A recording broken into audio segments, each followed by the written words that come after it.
December 31st, 1981, Etterbeek, Belgium.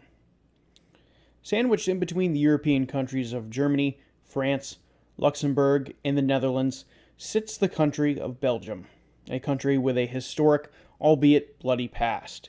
Riddled with battlefields of World War II and a nation divided between multiple different languages, Dutch, French, and even German, Belgium is a country that many people often think of when looking through the books of history of a historic battleground and emerging and breaking apart of empires. A country gaining its independence only in the 1830s. Its history as an independent nation is short, and in the 1980s another bloody chapter would be filled in this country's history. Between the years of 1981 to 1985, a group of criminals would go on an unimagined heist and killing spree. 28 dead, unknown motives, and a group that to this day has yet to be caught. Today on Unblurring the Unknown, we explore a reign of terror that gripped Belgium for years and an unsolved mystery. Who were the group known as the Brabant Killers? What was their motive for their small-time heists, trigger-happy personas, and lust for killing? Today, we explore the Brabant Killers.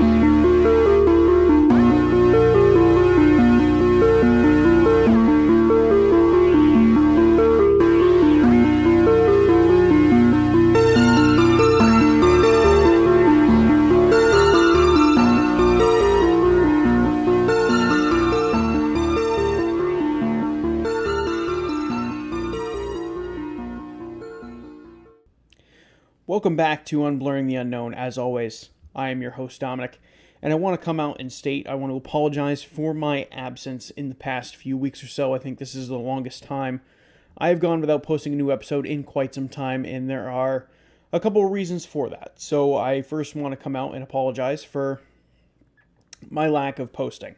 I had a lot of things come up in my personal life that have kind of caused this episode to get delayed, and then delayed, and then delayed again. Now, when I first dived into this topic, I did not fully anticipate the amount of content that I was going to have to sift through and research, and that in and of itself made this episode a much longer one compared than what you might be used to. And in addition to that, I also had, like I said, a lot of things stack up in my personal life, things that went on, that just caused me to kind of push this episode back further and further. So for those of you who listen to my content regularly, I appreciate your patience, and I hope that you didn't think I just magically disappeared or I stopped doing the show at any point. I don't want you to think that. I'm sorry if you thought that, but I am back now. And today on the show, we have, firstly, perhaps a very large episode, a very long episode, like I said, much longer than you might be used to, probably a length that's going to rival the Mr. Cruel episode I did quite a while back in Season 1, and how long that was. I kind of titled that like a special investigation because of how long I thought that was. And this might rival that just in terms of sheer content I had to sift through. And it was very time consuming, but it was also, I wanted to make sure I had as much information as I could in kind of a whole outline for you. There was just so much here, so much substance. And I felt like I wasn't doing it justice if I just sifted over all of the key points and all of the details and all those things in the case. So I just decided to cover them all instead. And like I said, today on the show, we have perhaps the most notorious string of crimes to ever occur within Belgium. And needless to say, this is perhaps such a string of heists and homicides that perhaps I have ever looked into, in which a perpetrator, or in this case, the group of perpetrators, have never been caught. And we have no idea where they went, or possibly what their identities could have been. Again, we'll dive into that, theories, possible suspects, who people think the Brabant Killers were, but this is just such a swath of violence, a swath of killing that is practically unheard of. And of course, it is Belgium's most notorious unsolved crime. And when I discovered this topic for an episode, it instantly, provoked my brain, and I wanted to look more into this. And when you discover the way these thieves and killers operated, it almost makes you scratch your head wondering, what was their overall motive? Now, the Brabant Killers, as they became to be known, operated mostly but not exclusively in the province of Brabant, Belgium, which currently no longer exists and is now a combo of three provinces: the French-speaking Walloon Brabant, the Dutch-speaking Flemish Brabant, in the capital province of the Brussels capital region.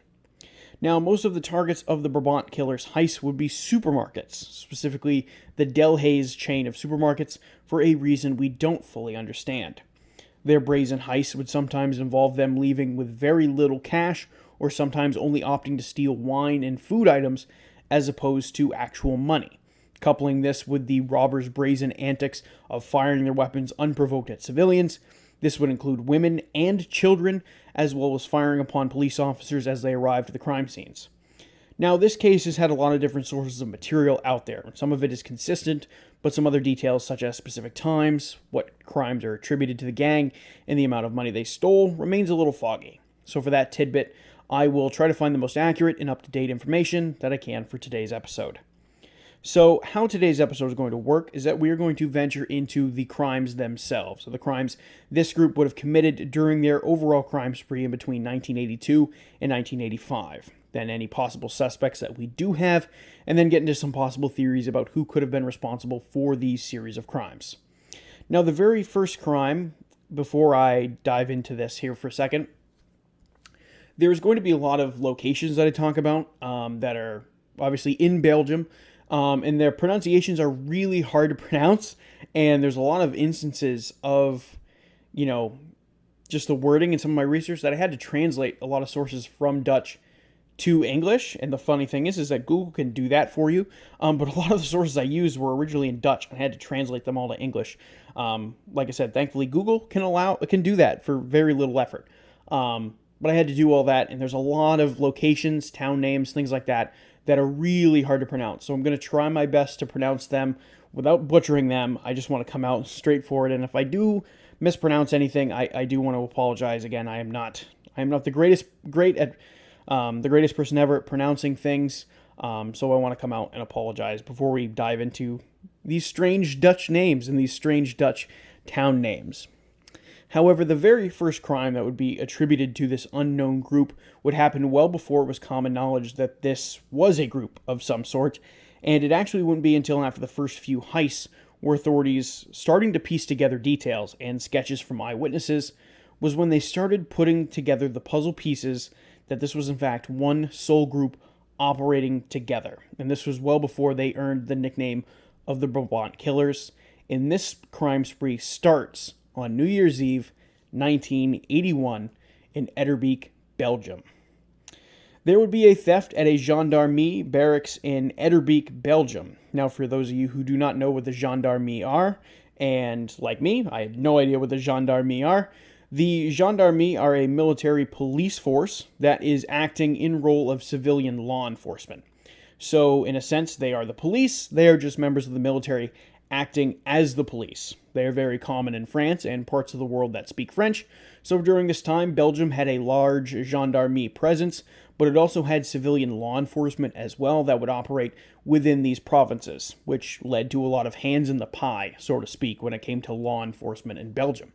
Especially during this time, as there was no specific unified police force. It was more of a group project, and it was highly competitive as well. Agencies wanted to one-up each other and often withheld information from each other, and this was fairly common during this time as well. Now, during this heist from the gendarmerie barracks in Etterbeek, the thieves would make out with a variety of guns from the barracks. They would also make out with ammo, and they would even steal a car from these barracks as well. Now, a lot of these early crimes that are attributed to the gang only would be found out because they would find some of the guns as these heists would occur, and they'd be able to deduce that, okay, these were the guns used in the crime. So, if you're wondering that, there's a few of these kind of scattered little heists where nobody directly sees the gang, but these crimes are attributed to them because of evidence left behind of the guns being found and being used in certain other crime scenes over this time period. The next heist would occur on March 13th in 1982 in Dinant, Belgium. A small weapon shop would be broken into by a duo of thieves wearing dark clothing. They would make out with a 10-gauge fouling shotgun before making their getaway. The shop was able to get a look at both of the thieves as they got away. Now, this gun that would be stolen would eventually turn back up a few years later to help tie all of these crimes together. But of course, like I mentioned, these kind of cases tie in together with the weapons. The weapons get used in other crime scenes, and that's how these get tied together to one whole group to begin with.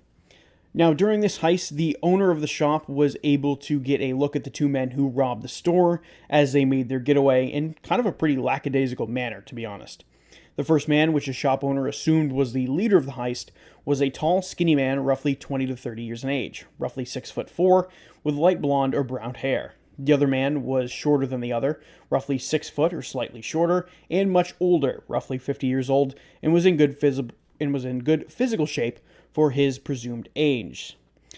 Then the next heist would occur on May 10th, 1982 in Ixelles in southern Brussels. A man would be parking his car in Austin Allegro when he would be ambushed by two thieves with French accents. One man was very tall, with dark black hair and a thin mustache. He was wearing a hat that obscured some of his features, but it is noted that he was not wearing a mask during this heist. The other thief, a presumably older man with graying hair, shorter than the first man, and also sporting a thin mustache. Both men were armed with long-barreled revolvers and held the car driver at gunpoint. When they took the car, the thieves did not realize that the sports car was relatively low on gas when they took it, and this would actually cause the thieves to ditch the Allegro and instead rob a Volkswagen showroom and make out with a blue Volkswagen Santana. These small minor thefts would be small time as they would now start to ramp up their actions and robberies. Then, on August 14th, 1982, in Maubeuge, France, two men would arrive at a grocery store after hours and break inside. Armed with weapons and wearing balaclavas as masks, one of these thieves shattered the glass on the front door and went inside while the other thief, described as a tall man with a heavy build, stood watch out front with a rifle. The thieves searched the store and took what felt like very meaningless items. They stole wine, coffee, champagne, and according to some sources, some assorted food items. From all accounts, this is the first grocery store heist they did, and they did not steal any money specifically. However, this is one of these cases where there has been so many articles and sources that have covered this over time. Some of this info is all over the place. However, this is basically a synopsis of what I could find. The police would be called, most likely from someone who saw the thieves break in or heard glass shatter, and they would arrive while the thieves were loading the stolen goods into their getaway car, which happened to be a blue Volkswagen Santana. A gunfight would start almost immediately between the thieves and the police, and two French police officers would be seriously injured in the thieves' getaway. At this point, the police have not connected the dots yet, and they still think that these heists are separate and isolated cases. Then on September 30th, 1982, in Ravry, Belgium. Again, I could be butchering these town names, and if again, I do apologize. I'm just, like I said, very strange Dutch words, and I'm trying my best to pronounce them. However, this would be the next heist of the group. And again, at this point, the police do not think that they're a group. They think that these cases are isolated, but they would very quickly change their mind on that here pretty soon. This would be another sizable score for the group of thieves, and their target of choice would be a weapons store in Wavry. Three thieves would burst into the Delcazy Armory store just before noon and force the worker and the two customers inside the store to the floor. When the now hostages did not listen to the commands of the thieves fast enough, the thieves reacted with violence, beating the worker and the customers when they did not do what they were told quick enough. Now, the thieves were described to have known exactly what they were looking for. They did not just grab guns out of random or willy-nilly. They picked out specific models and types of guns that they wanted. All in all, they made out with 15 guns in total, mostly handguns and various submachine gun type weapons, and the ammo to go along with said firearms. The three thieves were described as the following. Thief number 1 being 6 foot tall, slender to medium build, dark brown hair with a mustache, described as the leader of the group. Thief number 2 would be roughly in his mid-30s, medium build with black hair, eyebrows, and also a mustache. Thief number 3 would be a larger man with a heavier muscular build and light brown hair. These three thieves would then make out with said guns, and on their way out, they would encounter a police officer responding to the first calls to come in about a robbery in progress. Now, when the police officer would arrive, they would be instantly shot dead, and this would be the first confirmed kill of the group who had not yet adopted the Brabant Killers moniker. The three thieves would attempt a getaway when the gendarmerie would respond. They would attempt to block the road in front of the criminals as they sped away from the scene of the crime towards Brussels. They would blow through the gendarmerie police car barricade and use the impact as cover. They would get out of their escape car, this same Volkswagen Santana, and open fire on the gendarmerie. They would injure a few of these police officers in this shootout as they're trying to escape their weapons store robbery. The trio would then jump back into the Santana car and then continue their getaway. The trio would eventually get away from the cops. However, the Santana, on its last legs and riddled with bullet holes, would be found dumped relatively nearby from when the gendarmerie shootout would take place. The car would be doused with gasoline and burnt to a crisp, destroying any evidence potentially left behind by the trio of criminals. Then, on December 23rd, 1982, in Beersel, Belgium, the Castle Inn in Beersel would become the scene of the next theft and something worse. The body of Jose Vanden and I apologize with these butchering of words. I'm pretty sure this is Indy, so I'm going to say Indy, and I hope I pronounce that right. The body of Jose Vanden Indy would be discovered within the inn, shot 7 to 8 times in the head, and he appeared to be tortured extensively before death. Vanden Indy was reported to have ties with some far-right groups during this time. However, that is mainly rooted in rumor. Now, with no witnesses to the crime, the police didn't originally think that this could be the work of the Brabant Killers, but after further investigation, they noticed goods like wine, champagne, and coffee were missing from the inn. These missing items, which had been robbed before in the first supermarket heist, seemed to point that this was done by the same group.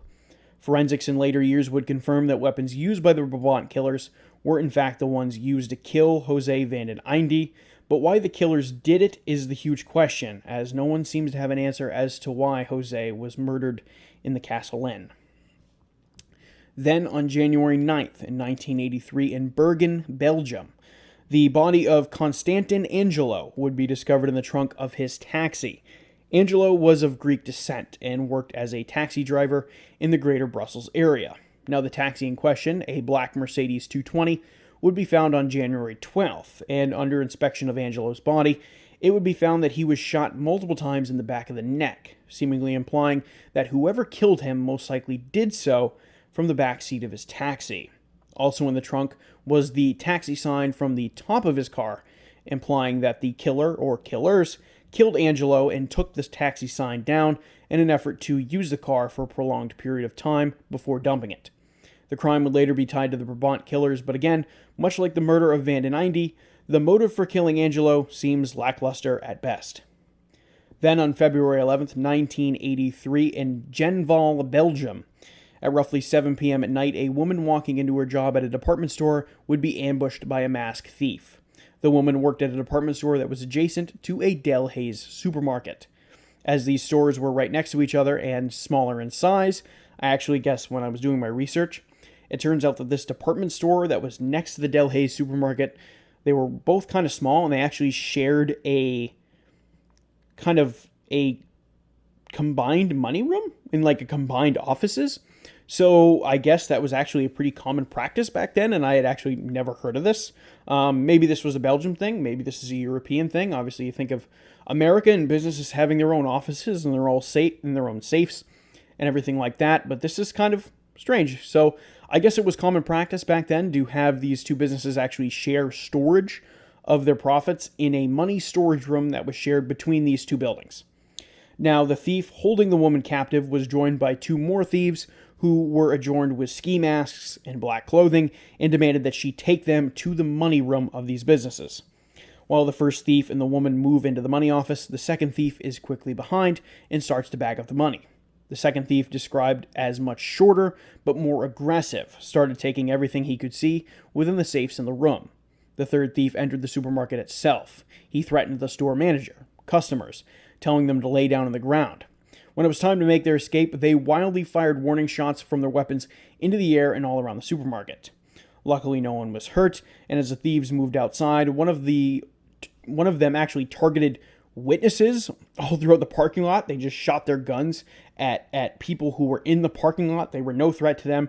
This is when they start to establish this very trigger happy idea. They just start shooting wildly, shooting willy-nilly. Like, they did not really care if people were collateral damage. They did not care. And that's a consistent theme throughout this entire spree of heists. But luckily no one was hurt. And as the thieves moved outside, one of them, like I said, they targeted the witnesses. No one was wounded, and they would actually make their getaway in a Peugeot 504 car.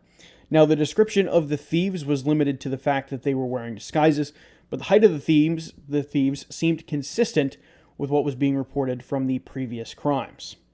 Then on February 14th, 1983, in Plassenau, Belgium, which is south of Waterloo, a woman would park her car, a VW Golf, in front of her home that night. Upon looking around, she noticed that she was being followed by a dark-colored car, a Peugeot 504 car, to be specific, the same Peugeot 504 that was used as an escape vehicle in the previous robbery.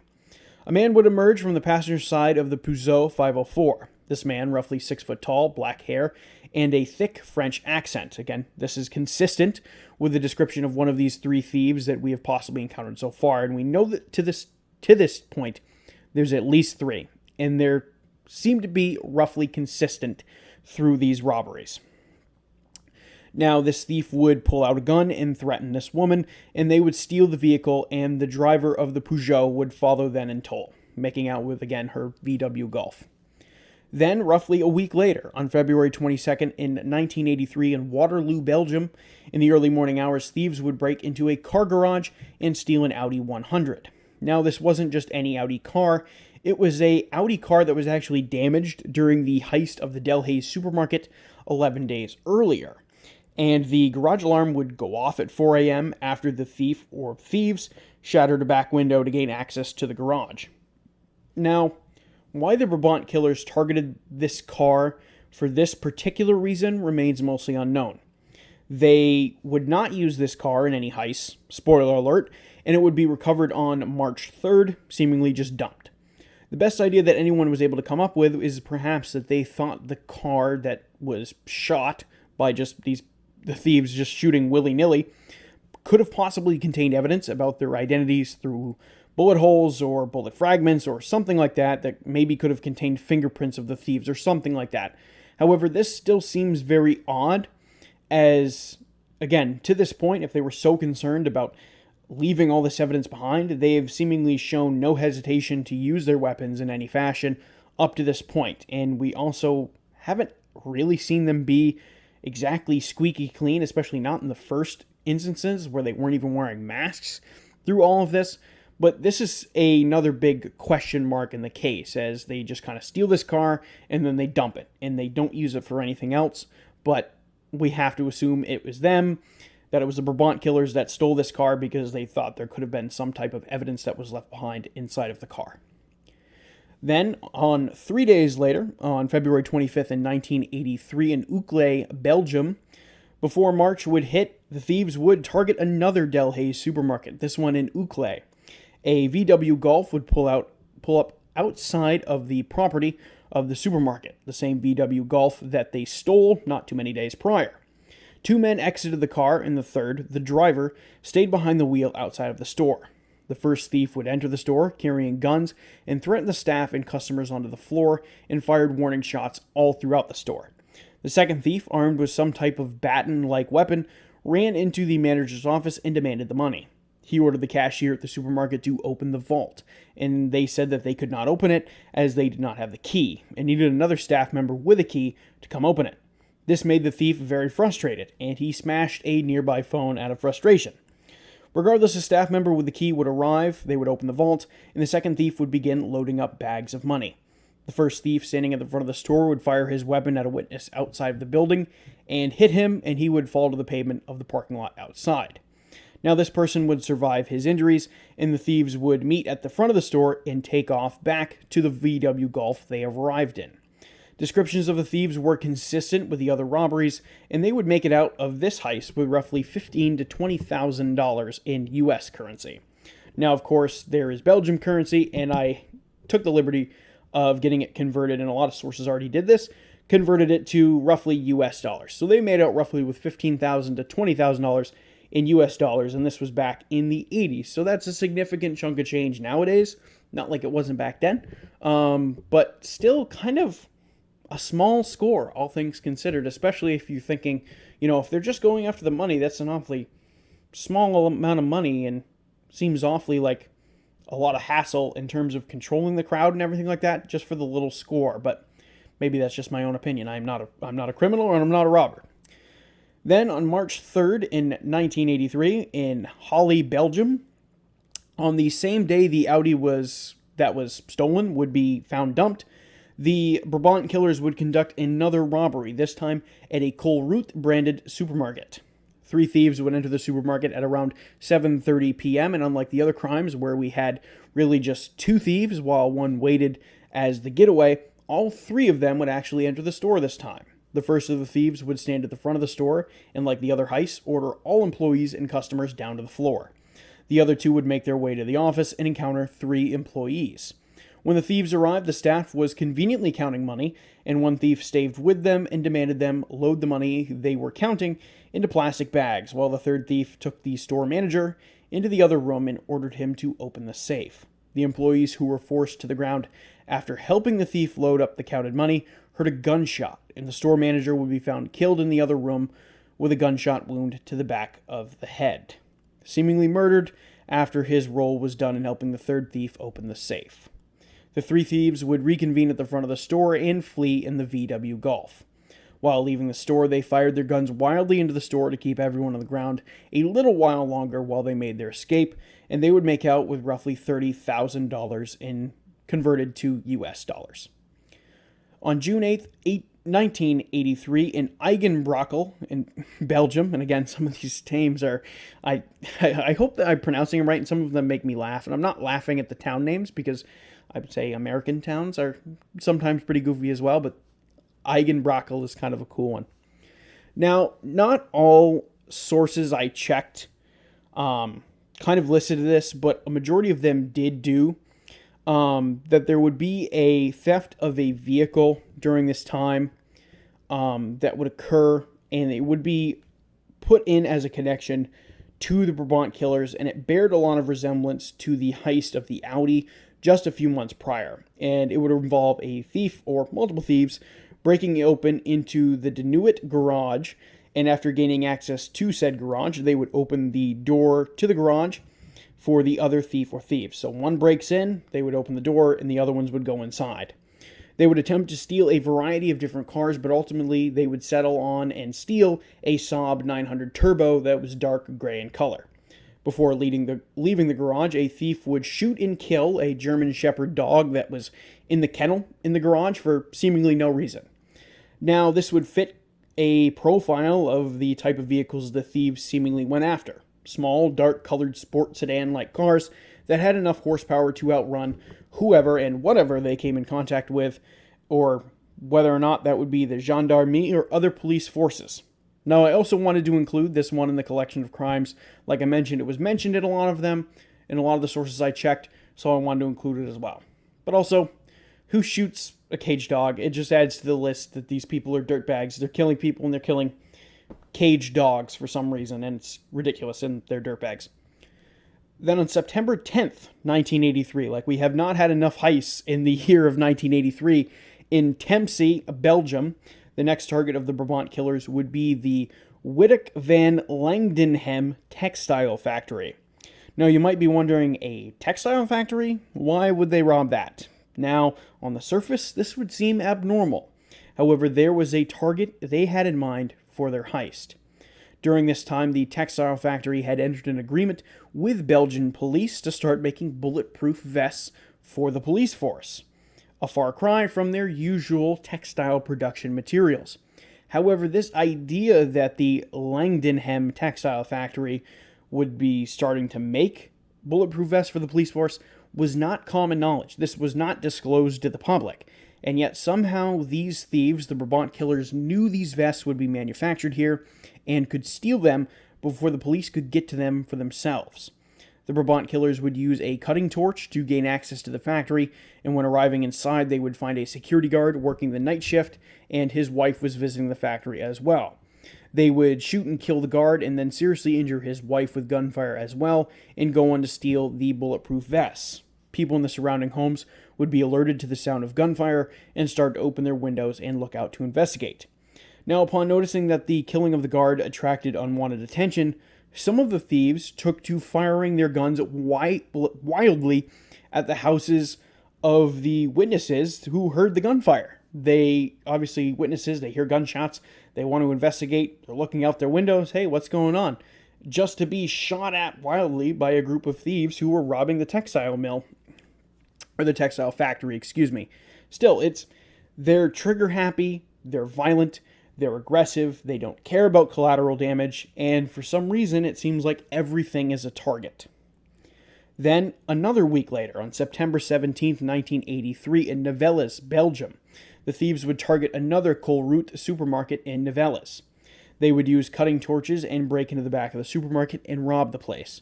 An alarm would be activated upon the thieves entering the store, and the police would actually arrive very quickly to the scene, and a gunfight immediately starts between the thieves and police. Two gendarmerie officers arrived on the scene and immediately came under fire, one of them being killed and the other seriously wounded. The Brabant Killers would think that they were both dead, they would steal their weapons, and then attempt to flee. The Brabant Killers would then split up. They would take the Saab 900 they arrived in, while another one would steal a white Mercedes that was in a nearby gas station that was actually refueling. Now, they would go on to actually kill the couple who occupied the white Mercedes and then make their getaway. So you have two thieves in the Saab 900, and you'd have one thief in the white Mercedes, and they would kill the couple, like I mentioned, that was in that white Mercedes. Again, they don't care about collateral damage, and it seems like it's so unnecessary, but that what makes this an entire head scratcher, because it seems like there's no motive. They're trigger happy, they don't care about collateral damage, and it's perplexing. And it's perplexing just researching this and looking into it, because somebody like myself, I always try to figure out reasons for why somebody does the things that they do. And all throughout this, I was scratching my head like, why are they doing this? Why are they choosing to do this? And we don't know. And that's the big mystery of this all. However, the white Mercedes would actually be very easily seen by the police. And while they attempt to blockade the Mercedes and the Saab 900, the Brabant Killers would actually use the white Mercedes as a battering ram, and the thief driving the Mercedes would run into this police blockade, much like the gendarmerie had done before. The white Mercedes would plow into this police car barricade, and then the thief from that white Mercedes got out, began firing his weapon at police, while the other two thieves would immediately emerge from the Saab 900 and then start shooting at police. The man driving the Mercedes would be the thief commonly described as the much taller one than all the other robbers, who would be nicknamed the Giant by Belgian newspapers. The other two robbers, known as the Killer and the Old Man, would presumably be in the Saab. Now, after shooting for quite a while, the thieves made their getaway in the Saab 900. The Saab would be then found a short distance away with a flat tire, and the thieves would be nowhere to be found. Fingerprints would attempt to be pulled from the interior of the Saab. However, these fingerprints would mysteriously vanish before they could ever be tested. Then on October 2nd, 1983, in Ohain, Belgium, Jacques Van Camp was closing his restaurant named Les Trois Canards with a few of his staff members. It was about 1 a.m. in the morning, and Van Camp and members of the closing staff were having a cigarette before departing the building. While outside, the group was ambushed out of the darkness by two men with guns. One of them brought the two employees back inside of the restaurant and ordered them down onto the floor. And when they slowly did so, the thief would fire his weapon into a nearby refrigerator to show that he meant business. The employees laid down on the ground and were instructed to hand over the belongings they had, as well as the keys to the cars in the parking lot, most notably being a Porsche and an Alfa Romeo. The Porsche being owned by Van Camp himself, and the Alfa Romeo being owned by one of the staff members. They turn over the keys to the car and the contents of the restaurant's cash register, and the thief makes his way outside. The employees recall hearing a verbal altercation between the two thieves in a foreign language. It is hard to say whether or not these languages were just misheard, or perhaps a muffled version of Dutch or French, as those languages would be common to hear in the area, or perhaps some other language we don't know. The staff then hears a set of gunshots and the sound of a car speeding off. When the staff goes outside, Van Camp was shot multiple times in the back of the head and killed. And despite having keys to both the Porsche and the Alfa Romeo, the thieves decided to take a red VW Golf GTI that was also in the parking lot. That happened to be the car of Van Camp's daughter. The Porsche and the Alfa Romeo were found with a tire shot out on both of them.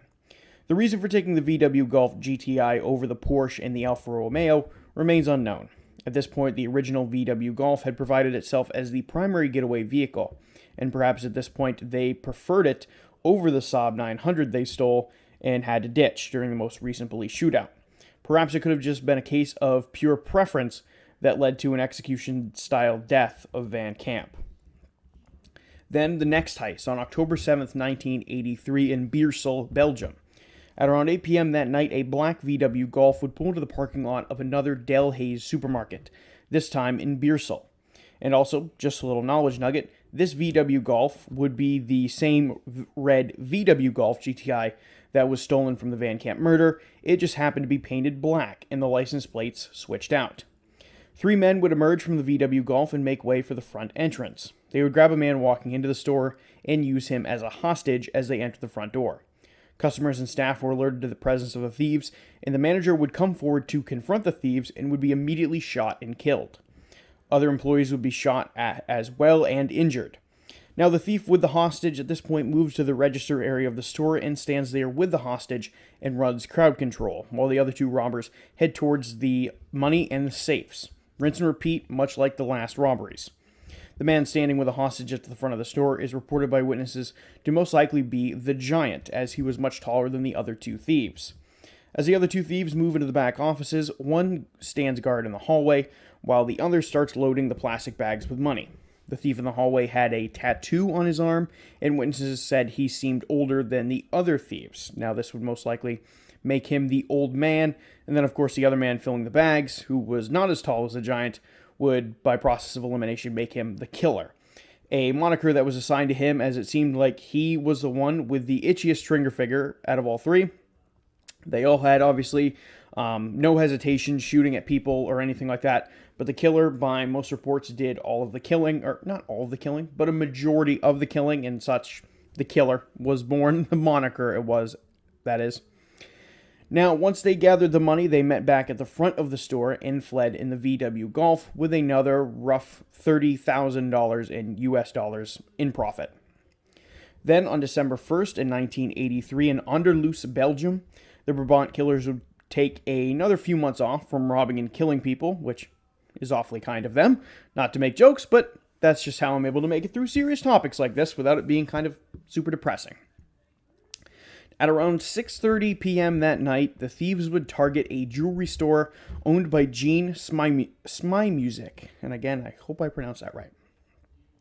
This jewelry store was a small operation that was connected to the Smymusic's home. During this time, a commotion would be heard in the jewelry store workshop of Jean Smymusic, and this would wake one of his daughters. When the daughter would creep down the stairs, she would see a man lying on the ground of the store, and her father, Jean, standing there with a handgun. The thief made comments in French to shoot, while the second intruder was on the other side of the room holding a handgun. The daughter would flee back upstairs and hear more gunshots. When the daughter would emerge back from upstairs and go back downstairs, she would find her father, Jean, and his mother, Marie, both dead from gunshot wounds. The robbers would flee from the house, making out with a measly $3,500 in jewels, and stole Jean's revolver as well. Now, this would add fuel to the fire of the idea that, maybe the juice isn't worth the squeeze, that analogy. Why is this much violence and death worth it for such very little returns? In this heist in particular, they only make out with roughly $3,500 and 2 people are dead. It just seems very odd and strange, and again, keeps reiterating the question that we have of what is the motive here. They're not making out with a tremendous amount of money. In some of these heists, they don't make out with any money at all. They just seem keen on causing panic, on killing people, of causing as much turmoil as they can. And that's a question, again, that factors into the motive that we don't fully have an answer to, and we still really don't. Now, the next heist wouldn't occur until almost 2 years later. At this point, it would be September 22nd, 1985, when the next heist would occur. Now, after an extremely long period of silence, another small car heist would occur as a group would steal a new car, and you guessed it, it would be a VW Golf GTI from a Volkswagen distribution center. They would go on to commit another spree of robberies and crimes, and they needed a fresh getaway vehicle. And then they would conduct another robbery only 5 days later. On September 27th, 1985, in Brainbody, Belgium, the Brabant Killers would set their sights on another Delhaize supermarket. They would park their stolen VW Golf in the parking lot of an Italian restaurant named Di Pietro and make their way to the Delhaize next door. On the way to the supermarket, a child who was playing with other children by the restaurant was snatched up by the robbers and used as a hostage. On their way to the front entrance of the Delhaize, they would try to take 3 customers leaving and force them back into the store, and when one hesitated, they were instantly shot dead by one of the thieves, and this would cause the other 2 customers to instantly run for the hills and flee. Now, entering the Delhaize, the 3 robbers would then do crowd control, firing shots wildly into the crowd and telling everyone to lay down on the ground while holding the child still hostage. One robber started at the registers and made an employee collect all the money from the registers and start loading it into a bag, while the other robber would make their way to the back office for the money and the safes. When the last robber made their way to the office, they confronted the manager to try and open the safe. The manager stated that the safe was unable to be opened, but that they kept more money in the back office that was loose and not locked up. The robbers would steal the amount of money they could from the back office and make their way back out to the store while firing at a customer that happened to wander into the back hallway of the store offices.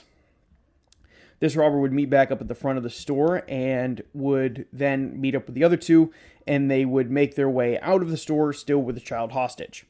On their way out, they would go out of their way to shoot at a van that happened to be pulling into the parking lot of the Delhaize supermarket, and their bullets would actually kill the driver and injure his son that were in this van that was pulling into the parking lot.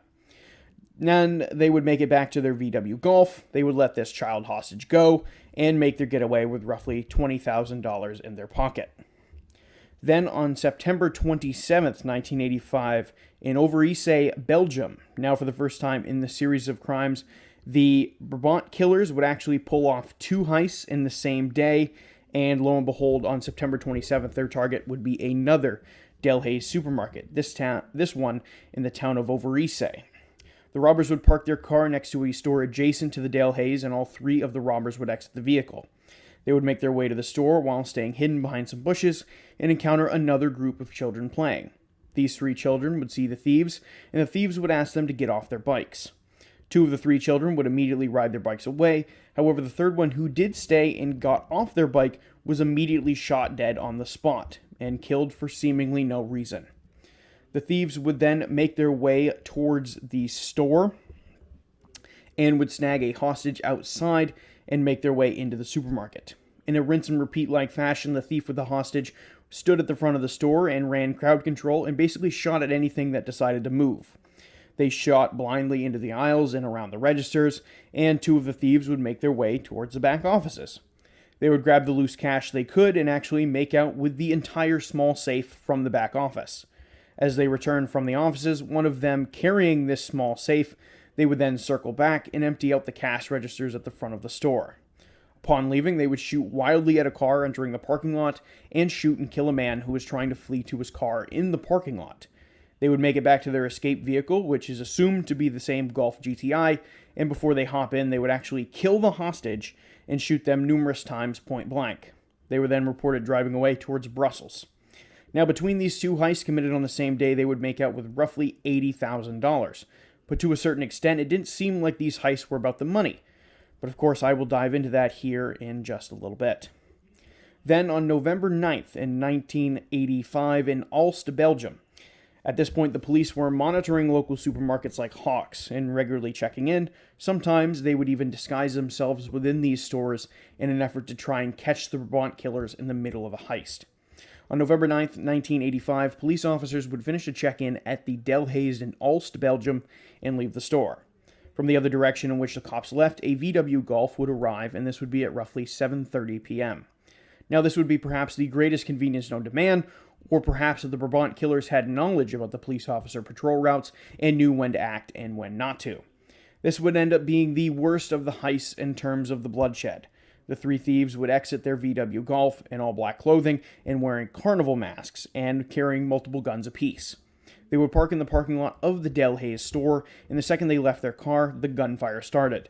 Before they could even enter the store, they killed one customer at point-blank range. A man and his daughter would then be executed in their vehicle as they were getting ready to leave the store, and the killer himself would single-handedly kill a mother, father, and daughter in the parking lot and severely injure the son while making the daughter beg for her family's lives, which is a true sicko, if I have to say the least. Now, survivors of this heist would describe the killer's actions as, and I quote, a man enjoying himself. Now, at this point, the three robbers would enter the store and conduct the robbery the same way as they had done so many times before. Someone standing at the front running crowd control while the other two made out with the money in the back offices. At this point, the police had just left, so they immediately turned around when they heard the calls come in and made a beeline for the Ulst Delhaize. The thieves would emerge from the supermarket and instantly engage with the present police force. They would enter their VW Golf, and the giant would continue firing at the police officers giving chase. He would then enter the car, and they would take off towards the town of Nononi. The police would give chase, but it seemed like they had the thieves had their escape route planned out very thoroughly, and it is rumored the visual was lost with the thieves after being followed for roughly 7 kilometers. Now, perhaps one of the biggest rumors to emerge from this heist was the unconfirmed reports of there being a fourth thief, perhaps a shooter that laid and waited in the vehicle and fired at the police from the back seat/trunk area of the VW Golf as it escaped the police. This theory would be confirmed by a witness who claimed to have been driving in the Ulst area and claimed to observe a VW Golf next to him in the other lane as he was driving.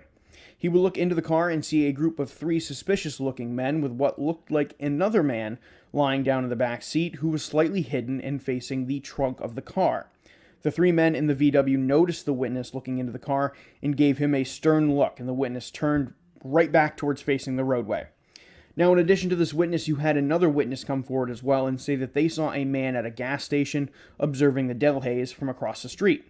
Now, this man was pumping gas when he saw another man who was very suspicious, who would get out of a VW, Volkswagen, and it would kind of be looking like he was pretending to get gas, but he wasn't really getting gas, and his attention was fixated on this Delhaize across the street, and he was kind of using the disguise of, oh, look, I'm just getting gas, to really scope out the store. Now, it has been theorized that this suspicious man who was pretending to pump gas while observing the Delhaize was just watching the police routine, perhaps before they conducted the heist later that day. Then one day later, on November 10th, the police would discover the remnants of a burnt-out VW Golf in a heavily wooded area about an hour south of Brussels. A witness would come forward and say that they observed a VW Golf pulled over on the side of the road, while a large man laid on the ground beside it, perhaps injured badly or dead. While another man stood outside of the vehicle and looked to be older, perhaps in his mid-50s, and another man sat inside the car. Now it is theorized that these were the Brabant Killers, and they needed somewhere to get rid of the car and dump it. And what better place than the heavily wooded area that they ended up picking out. However, it is unconfirmed whether or not the giant was shot during the heist at the Delhaize in Ulst, but it would not be surprising. Testing on this area in which the car was found would tell police that gunshot residue was found, meaning a gun was fired in this spot, but due to the car being so burnt up, it would be impossible to test for DNA on the car itself. A short time after the final heist would take place, another witness would come forward and state they saw 2 suspicious-looking men at the pier throwing bags into the water. Now, these bags would later be recovered, and they would be of ammo and guns, and the police would find these bags, albeit much later, after this report/tip came in. Now, it is possible that the Brabant Killers gave up their criminal activity entirely after the death of one of their own, and the gunshot residue found at the scene of the burned car indicated that possibly the giant was shot and seriously wounded in the chase of the last heist, and was therefore put out of his misery and buried somewhere in those woods, and the other 2 thieves decided to throw everything away and all the evidence they had in an effort to not get caught. Now, perhaps it is very much possible, but we'll explore all of that in theories. But before that, let's circle back and discuss some key points about this case in general. Now, before we dive into theories, it is again good to reiterate that this case has never been solved, and part of the reason why is that this case was terribly, terribly mismanaged by the multiple police forces working it. Instances of DNA never being tested, evidence being destroyed, and agencies withholding some information from the other ones led to this being a very roundabout way of trying to solve this case, and instead of everyone working together, they kind of fought with each other and fought against each other and tried to steal the spotlight from each other. Like again, I mentioned at the very beginning of this episode, not only did you have the local police forces in all these provinces, you also had the gendarmerie as well who were operating, and they all had evidence and they all kind of fought with each other as opposed to working together to try and catch the criminals. They all wanted an equal share of the spotlight, and because of this mismanagement and not being unified under one common police banner, it led to all of this, and this was a problem as a whole in Belgium during this time. Now, to add to this, nobody had a common idea of what the thieves' ultimate goal was. Sure, they stole cash, but their early heists focused mostly on just some food items and wine and stuff, and it didn't really seem like they were in it for the money. It seemed like the biggest motivator was panic. The heists themselves, when they did target cash, didn't seem like huge enough scores for the gang to be solely money-oriented. Perhaps the money was just hiding their true intentions of killing people who stood in their way. Perhaps the attacks on Van den Einde and Van Camp were targeted attacks against people who stood against their quote-unquote movement. Who knows, but that is just my speculation, as it didn't seem like though in those crimes in particular, there were any other motive than just killing someone to get them out of the way. It seems strange, sure, but it's the only thing that I can think of. In addition to this, we have the varying theories about how many thieves there could have actually been. For the most part, the descriptions of the 3 thieves we do have remain somewhat consistent. We do have some slight variances from heist to heist in what witnesses have claimed to seen, but again, towards the later heists, they now exclusively wore masks and hid their identity, making it very much harder to distinguish any possible features other than height and body shape, really.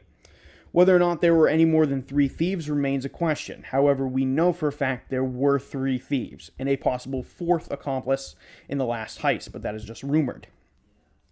Now, with a report of only seeing 2 at the pier by the one witness, makes it feel to me that the giant could have been shot and killed in the final heist, and this made them either give up their crimes altogether, or perhaps this was their last planned attack to begin with. But this makes me think that after the death of their friend, this could have been what they did, and they could have gave up their mantle after causing as much violence and discourse as they did. However, that is kind of a very sub-point that's kind of in my head.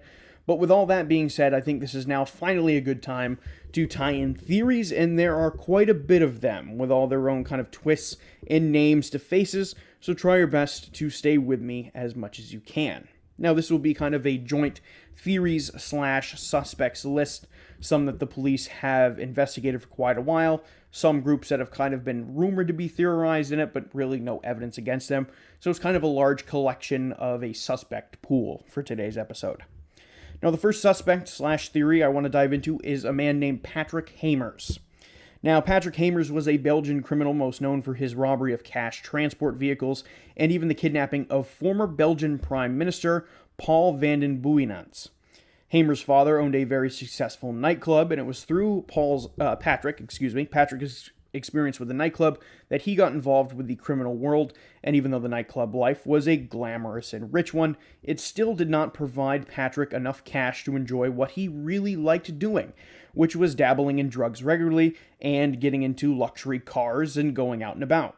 Patrick would turn to robbing cash transports mostly and founded a gang himself. However, Hamers would seem to be a good suspect on paper due to his towering demeanor. He seemed like a carbon copy of the giant, so much that it could not be ignored. However, in 1978, Hamers would be found guilty of gang rape and would be imprisoned for quite a few years, and even leave the country for quite some time after that. This would put him out of range for most of the Brabant Killers robberies. That and the Brabant Killers robberies were not his MO, from what I could find.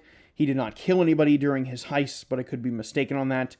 But he certainly wasn't known for it in the short little research that I looked into Patrick Hamers. So let's just say that. In my personal opinion, I think Patrick Hamers poses himself as a good suspect, but of course we'll dive into some other more plausible suspects here in just a second. Now, the second suspect I have are the Borains. Now, who are the Borains? And for a while in the early portions of these investigations into the Brabant Killers, the police considered another group, known as the Borains, to maybe be responsible. Now, the Borains were a group of thieves that mostly dealt in car thefts and things of that nature. However, this quickly did not hold any water, as the Borains' leader and former police officer, Michael Kokyu, was in police custody for 2 years, and during this time, the Brabant Killers struck numerous times. This, and after testing would be done on the weapons used by the Borains, it turns out they would not be a match for the residue from the Brabant Killers' weapons, and thus eliminating the Borains from the suspect pool. Now, the next group of suspects I want to talk about is more of an organization called the Westland New Post. Now, the Westland New Post, or just WNP for short, is another one of these groups that was present within Belgium during the 1980s, and they were a far-right extremist group. Now, of course, I do not often, if not ever, talk about politics on this show, and I'm not talking about them now. I'm merely stating facts about the Westland New Post and kind of their ideals. So if anybody comes to me about politics, this is not politics. I never share my personal opinions on the show. I like it that way. I think politics is just a heavily divisive topic in today's day and age, and it causes people to fight for really no reason. So I'm merely stating, again, facts about the Westland New Post's ideology and kind of where they stood in Belgium during this time. Now, the WNP were established in 1981 and carried many neo-Nazi ideals about them, and they hated the spreading of the French language and people throughout Belgium. They would be disbanded after a few years after some members split off into private militia groups. Now, the WNP's main goal was to create social and racial turmoil. Their leaders, Paul Latinus and Michel Libert, kind of headed up this organization. And this organization actually had a significant amount of pull during this time, as the WNP had managed to actually infiltrate the police and local and state government to try and influence decisions made by these groups. And by the time undercover police officers were able to infiltrate the WNP's inner workings by this point, they had discovered that the WNP had infiltrated them in many different areas, and that this had started to become a much bigger problem than the police originally thought. However, Paul Latinus, the leader of the WNP, was found dead by apparent suicide in 1984. Now, of course, there are a plethora of conspiracy theories about Paul Latinus' death as well, but that's kind of a sub-point that I'm not really going to dive into. Now, the second in command of the WNP, Michel Libert, would be questioned extensively in connection with the crimes of the Brabant Killers, especially back in 1987, when Marcel Barbier, and I hope I pronounced that, Barbier? I'm going to say Barbier, or Barbier? I don't really know how to pronounce that. It sounds like I'm saying Barbie with a weird accent. I'm going to say Barbier. That's what I'm gonna go with. If I'm pronouncing that wrong, I apologize. Now, Marcel Barbier was a WNP member and was convicted of double homicide back in 1983. Now, in searching Barbier's house, police found NATO documents leading ties back to Libert, who worked at a NATO transmission center.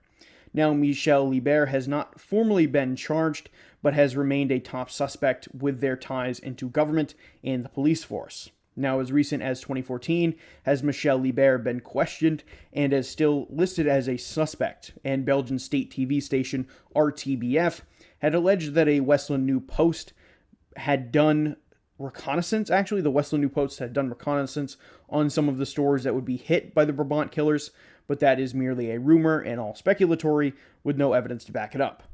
However, if you want my personal opinion, I like the idea that this could be a Westland New Post tie-in, as this would seem that this could be a motivator as to why the robberies were taking place.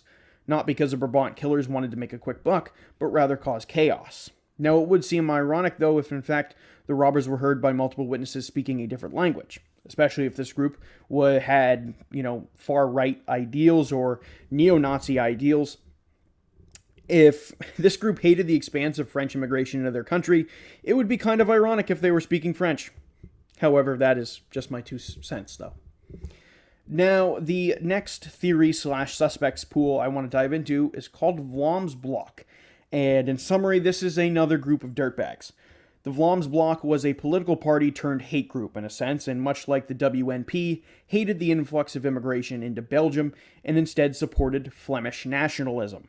Their big point was continued independence for the Flanders, aka the Flemish Dutch, a German ethnic group that made up mostly 60% of the total Dutch population.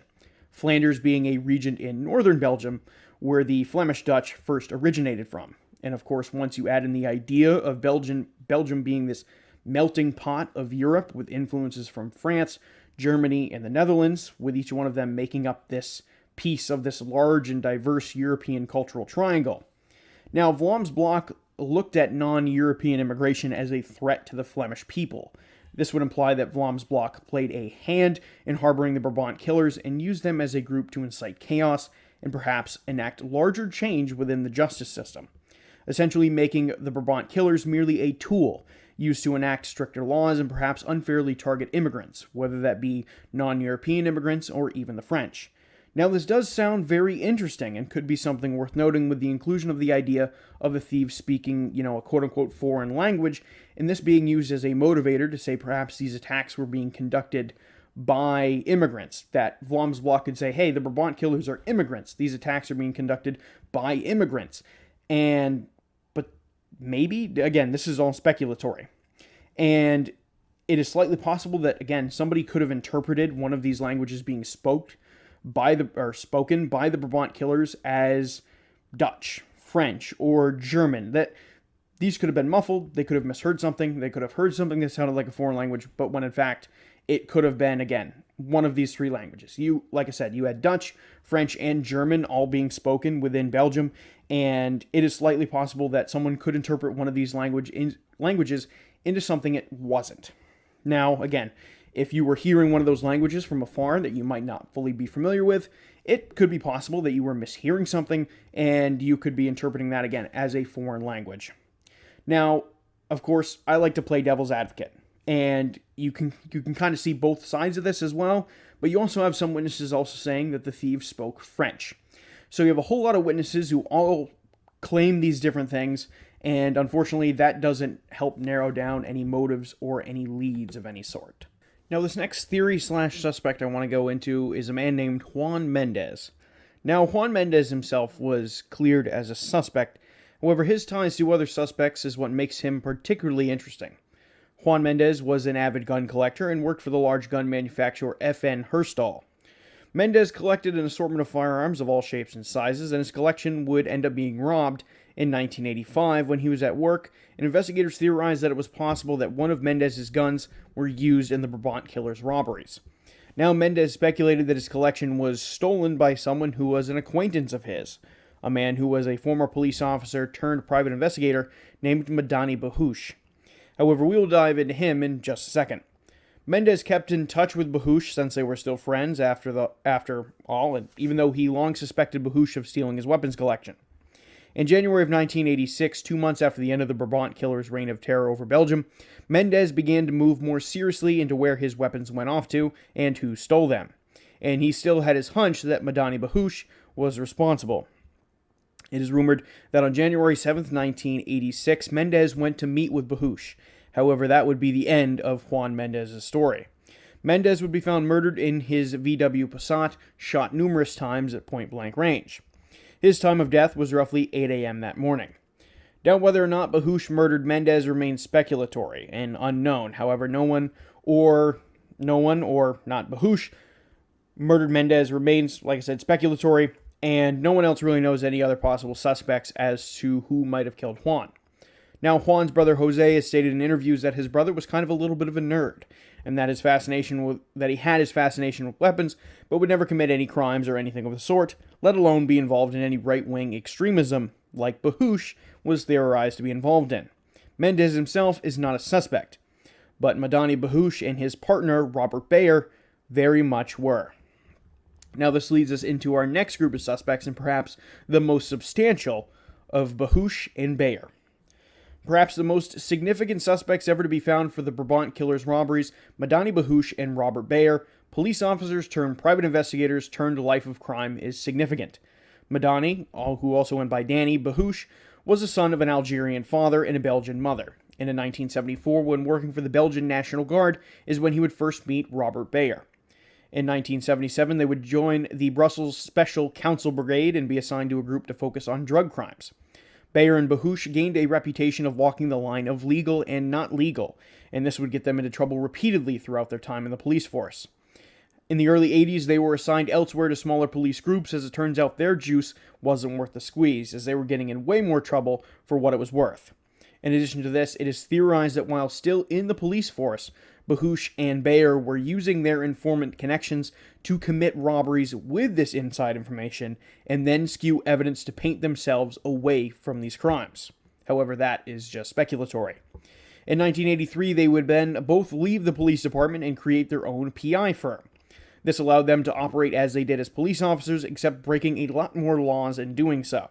They would get involved with the black market, seemingly at the same time as the Brabant Killers did, so the timing works.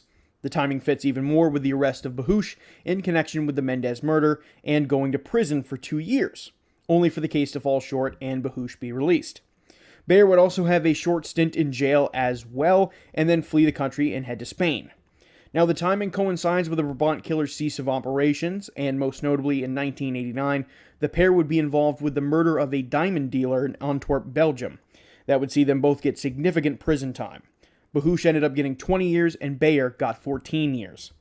However, it was a robbery that the pair committed earlier in 1982 that they also got convicted of that made them look like prime suspects for the Brabant Killers robberies, even though the police department couldn't prove it. Now, this 1982 robbery that Bayer and Bahush committed bared a striking resemblance to that of the Brabant Killers robberies, so much so that it couldn't be ignored. But again, lack of evidence in the Brabant Killers robberies kind of limited the police and what they could convict Bayer and Bahush of doing in connection with the Brabant Killers robberies. Now, Bayer would be released from jail in 1999, and after that, fled to Thailand and even published a book, an autobiography to be specific, and claimed that he was working on behalf of the Soviet Union to destabilize Belgium. That's a loaded claim if that happens to be true. Now, Bayer also openly admits the crimes that him and Bahush were convicted of in his book, but denies involvement in the Brabant Killers robberies. Most recently, he would be picked up and arrested in 2023 in connection with the Brabant Killers case. However, I was unable to find any more developments on that. In other current information, that same year, 2023, Belgian magnet fishermen would uncover a Uzi submachine gun out of a canal supposedly used in the Colruyt store robbery in 1983. I could also not find any more information to come out of that little tidbit of information either. Now, Madani Bahush would not be as lucky. Now, Bahush would be granted parole in 2000 and move to a small reclusive town in France and pass away in a yard accident gone awry in 2005. Now, when I was looking into that, and I was looking into kind of Bahush's life story, and I saw that he passed away in a yard accident gone awry, I wanted to find the absolute details of what happened, and I guess he was trimming a tree in his yard with a chainsaw, and something happened, and it ended up with Bahush being decapitated. So that is an awful, awful way to go, but if Bahush truly was the Brabant Killers, I'm not saying he deserved it, but you kind of see where I'm going with this. Now, if Bahush was truly responsible for the Brabant Killers robberies, he very well could have taken any information he'd known to the grave with him.